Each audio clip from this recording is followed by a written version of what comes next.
Bob Jones, Fighting Fit. Good morning, Australia. Channel 10, private bag 8000, South Yarra, Victoria 3141. Thank you, Michelle. Michelle and Bob and guest. And I'll leave it to Michelle to introduce our special guest. And of course, yes, thanks, Bert. Our special guest today is Peter Rowe. Now, Peter, you're a lawyer specialising in this area of self-defence. That's right, Michelle. And Bob, you've actually trained Peter. Peter's been a student of mine for the last 21 years, almost 22 years, yeah. Got to ask, why would it take so long? 21 years. It's a long time, isn't it? I've been training 28 years. Martial arts is something you do all your life. You just keep going, do you? Just keep going, yeah. So I'm a 7th degree and Peter's a 6th degree after 28 and 21 years. But in the last few years, he's gone off and got a legal degree. Now he's a barrister. And he specialised, because of his self-defence interest, he specialised in the legalities of defending himself. So I think he's got some interesting information for the people out there this morning. Great. Between him and Michelle. So basically, Peter, let's get to the bottom line. What are our rights when we're trying to defend ourselves? Well, I think the key to remember, Michelle, is that you can only do what's reasonable. And reasonable is one of those funny legal words that takes on a different meaning inside a courtroom. Reasonable will depend on what's in the person's mind, the person defending themselves, and it will also depend on what the circumstances are surrounding that self-defence situation. So it really all hinges on that one word, reasonable. It really does, just that one word. Perhaps another word could be proportionate. Right. When you're defending yourself. Not only do you have to use reasonable force, but it has to be proportionate in relation to perhaps the force used against you. You have an interesting case you were telling me before where there were two identical cases, but it was the way it was verbally presented in court that made the difference.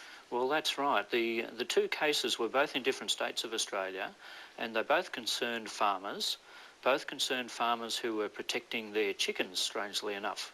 And in one of the cases... Chickens as in like real chickens? As in chicken farmer, Bert, yes.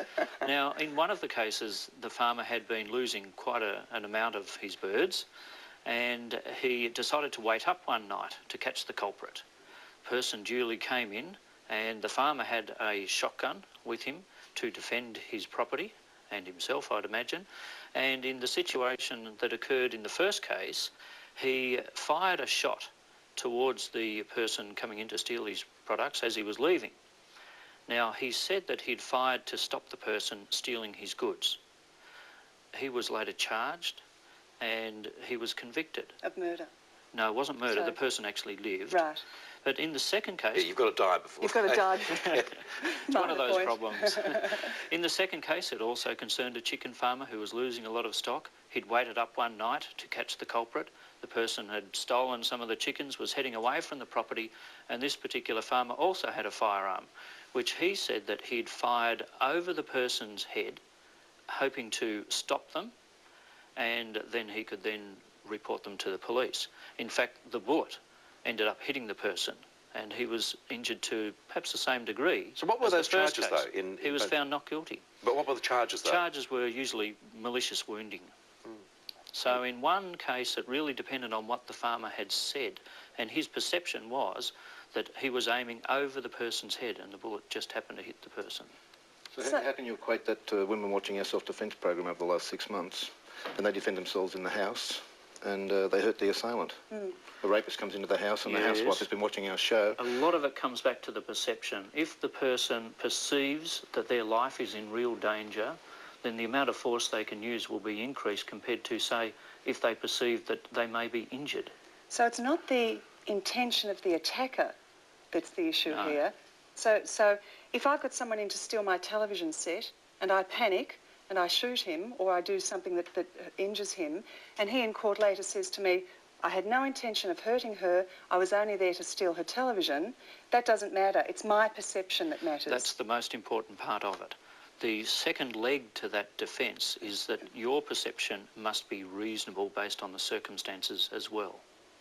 It's amazing too, Bert. I think the other thing that we were talking about was the fact that in this country we don't have a lot of things at our disposal to defend ourselves. For instance, in America, mace sprays, chemical sprays are legal. And I wonder whether our laws allow us to defend ourselves correctly. Well, in most states of Australia, we aren't allowed to use any form of weapon like mace.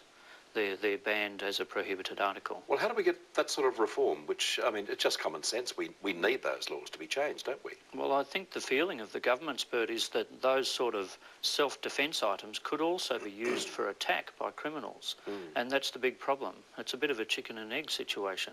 Do we cut out all the firearms and hopefully we have no more injuries from firearms use, or do we allow firearms for people to defend themselves? I've got to finish about chickens, have you? I mean, everything you tell us this morning's been about chickens and the eggs and the chicken farmers and the whole thing. Sounds like that. I think he's trying to keep it light rather than working on the rape consequences all the time, you know, and murder in the house. What about your situation, Bob? I mean, if you had to appear in a case of self-defence, how would you stand I up? wouldn't have a leg to stand on. Why? No, because I'm too well trained in self-defence. So the weird thing is I've spent all my life learning self-defence, and I do teach self-defence, but if I personally used it, I'd have a lot of trouble, especially only if the person was hurt. So, of course, I would defend myself passively without hurting the opponent. But if I hurt an assailant, I'd be in all sorts of trouble. Are your hands lethal weapons? Are they seen that way? Not in Europe, I would be. I'd have to be fingerprinted and through legislation. I'm legislated in Victoria with the Victorian government. To be a black belt and to be a teacher, you have to get legislation. You have to get recognised by the government. But at this point, no, they don't say our hands are lethal. But we have the same thing as, say, Jeff Fennick being a professional boxer. When he punches somebody, he's in a similar problem to us. But I always put it down to the fact that I'd rather be judged by 12 than carried by 6 any time. Yes. Thank you, Michelle. Thank you, Thanks, Bob. Bert. Thank you, Peter, for being our special guest this morning. Great to have the three of you here. Let's hear it for Bob, Peter and Michelle.